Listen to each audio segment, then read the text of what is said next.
you were just talking about Dakota on the field. You mentioned leadership and you mentioned teamwork, Right. all very important traits for the Marine Corps.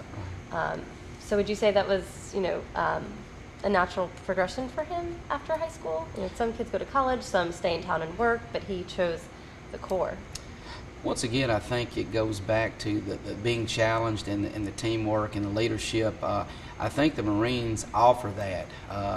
Most people don't want to be a Marine because of that challenge, and it's an ultimate challenge, and I think that's what they sell. Not everybody can be a Marine, and I think that's what enticed Dakota. He, that was a challenge, and like I said, in coaching him, it being a challenge because he wanted to be a great player. He didn't want to be a player.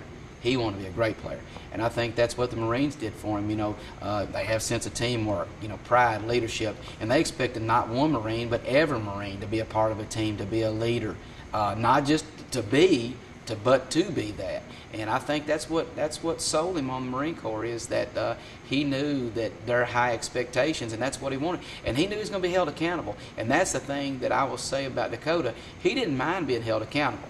That wasn't it at all, but he was going to push everything to the limit that he could. That's him in a nutshell as far as teamwork and those kind of things, because he wanted everybody to play and want to win and be successful just like he did.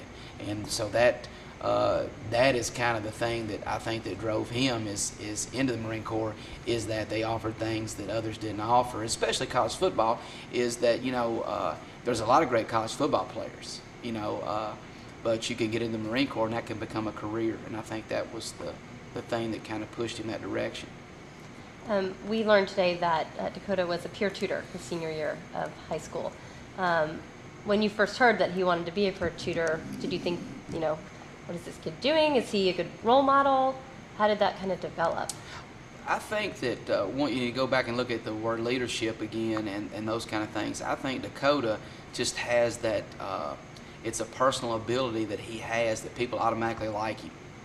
It's one of those things where as soon as you meet him, he's just got that something about him that you like, and very, very outgoing personality. And I don't think he's ever met anybody that he just disliked from the start.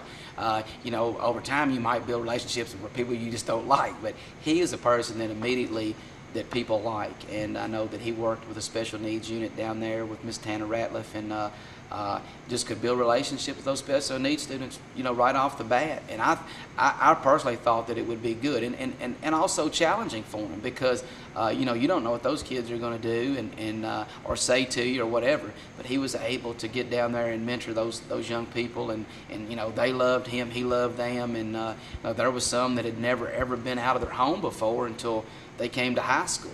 And so that was something that was very special for us, because Dakota, he just filled a need by being that, because most times students don't want to work with special needs students, and because I think that word challenge, we've used that a lot. I think that it was a challenge to him to see if he could do it, because nobody wanted to do it. So Dakota, he was always up for something that was different than what everybody else was doing. What kind of legacy has he left here at the school? Well, I think that Start over. It's bumping that cord. I'm sorry. Screwing everything up. I'll ask you again. Ready? What legacy has Dakota left here at the school? Well, I think that the biggest legacy that he's leaving is that, not only for our faculty and staff, but for our students and our school district, is that, people from small communities, from small school districts do great things every day. Dakota, once again, would not want to be called a hero. But it's one of those things where that I think that he set something in motion here that will really help not only our school district but our community, to show that if you have a sense of pride and leadership and don't mind to go that extra mile and work hard, great things will happen to you. And I think that our students will see, especially the ones that went to school with Dakota, they'll see that he set his mind to something and has achieved it. Students that are following Dakota will see, hey, maybe the military has a place for me. Maybe that's a career path that I need to take. And also for our teachers, so important that they see that, that person that's sitting in front of you You never know what they'll be doing. You'll never know what they're capable of. But it's your job to really make sure that you do the best job possible every day. Do you have a funny story or memory of Dakota you'd want to share? That totally gets you. You know, with Dakota, every day was a mission. No, it was really fun. You know, Dakota, you know, he would, you know, of course, you saw pictures of him with teachers, and it was those things, building those relationships with the teachers.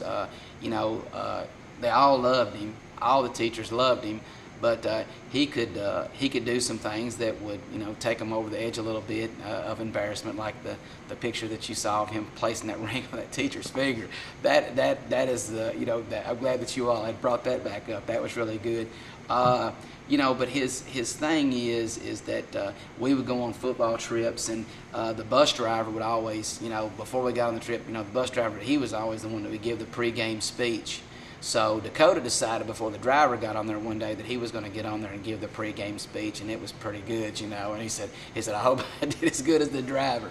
So that was a story that was pretty good. And you know, he'd always want to tell us what we were going to do for conditioning after practice. You know, he wanted to make sure that we were doing enough conditioning. So all those kind of things. And in the mornings, if he knew he was going to be in trouble at school, he would come and sit at my desk. In other words, I would come in and he said, I'm going to be in trouble today, and he would come and sit at my desk. So it was one of those things where that, you know, you had a relationship with a person. I've tried to build that with every student, build that relationship where they felt like they could come in and, you know, corporal punishment went out a long time ago. So our discussions would be about, you know, decision making and, you know, how could I have made a better decision?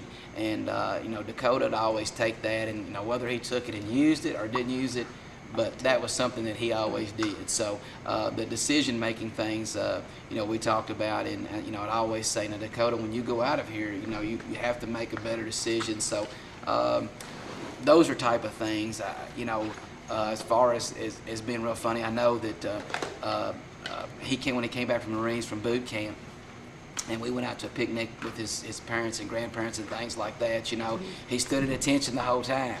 You know, he had the Marines drilled in him, but he stood at attention the whole time. So that was funny. So I said, Dakota, you know, you're just talking to me. You don't have to stand at attention, you know. And he'd had that drilled into him pretty good.